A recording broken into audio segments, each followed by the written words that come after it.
Hello and welcome back to the Watford Way. Today as we take on Norwich City in our first home game back after the recent November international break. And of course, Watford recently just faced Leicester City away from home at the King Power Stadium and unfortunately lost by 2-0. Now, I say unfortunately, I don't really mean that. I think Watford really comfortably lost. We probably should have lost by 4 or 5 goals even. Leicester were absolutely superb. I thought their attacking players, Dewsbury Hall specifically, was magnificent to watch. Jamie Vardy, of course, as he always does, bagged 2 goals against the Hornets as well. One from a penalty, and the other goal we just tapped in from open play, I believe from a set piece originally.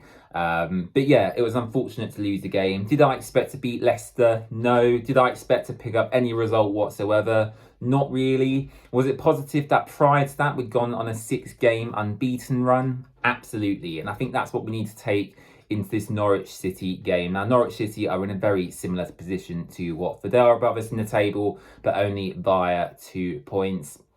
And I think actually for me, I see a lot of similarities between Watford and Norwich. We seem to always get promoted together and we always seem to get relegated together. And we're both in this phase at the moment where we're trying to rebuild our squads. We've got some players who are left over from the years we spent in the Premier League. We're trying to build new identities with the managers we've got at our respective clubs at the moment.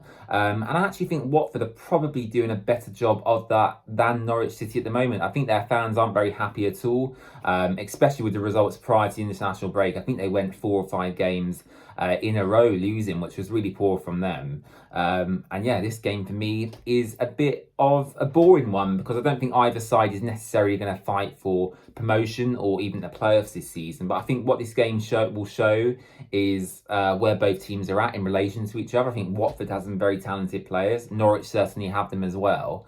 It's just going to be interesting to see where both teams are at really in their kind of stage of rebuilding really. So I'm looking forward to it. Tuesday night under the lights. I always like a floodlight game at Vicarage Road. It certainly gets me going. I can't wait. The burger van outside, the smells, the sound, the lights. I do absolutely love it. Now, in terms of Watford team news for this game, there is quite a few updates to bring you. Of course, in the last game against Leicester City, Daniel Batman, again, stupidly got himself sent off. He got a red card, a second yellow card.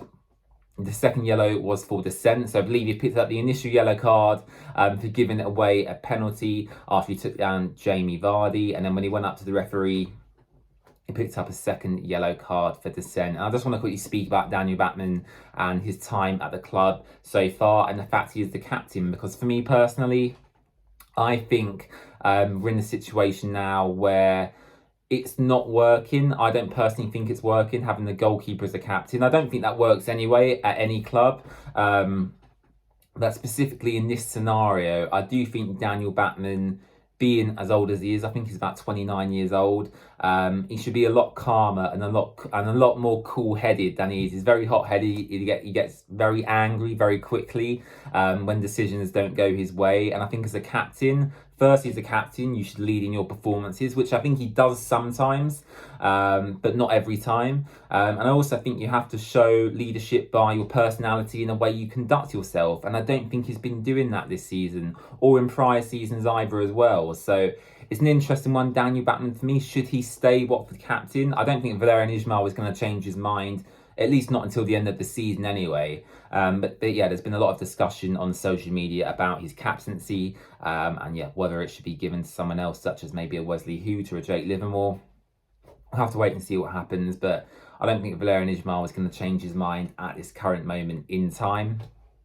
Some more team news to bring you. Francisco Sierralta is back from injury, which is great news. He's a centre-back, but has been deployed in that defensive midfield position this season. That's fantastic news that Francisco Sierralta has returned.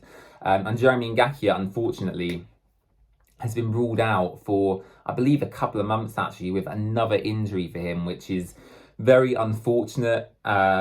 He's picked up another ankle injury, I believe. So Jeremy Ngakia, our right back, I suppose you could call him our backup right back now.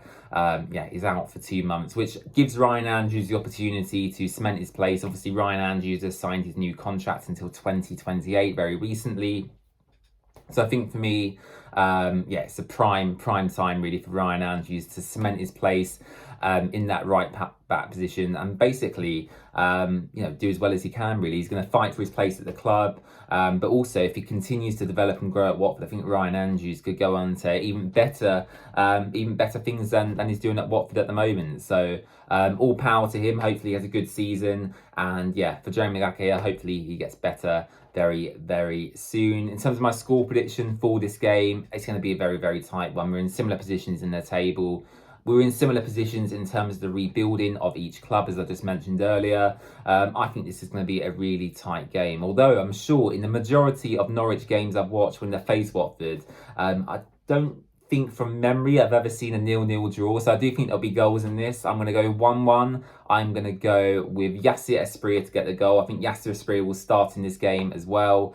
And yeah, if Josh Sargent is fit and available for Norwich, I'm going to go for him to get the goal for them as well, because he always seems to score against us for some reason. So yeah, 1-1 in this game for me. Let me know if you guys are going to the game at Vicarage Road. I certainly am. It's going to be a very cold one. It looks like this week. It might even snow here in the UK, which will be very early in the season indeed for snow. So make sure you wrap up warm. It's going to be a very cold night, but also Watford playing under the lights at Vicarage Road. What more could you want? So 1-1 for me. Let me know your score predictions in the comments section down below. Make sure you subscribe to our channel, and I'll catch you again very soon for our Norwich City match reaction.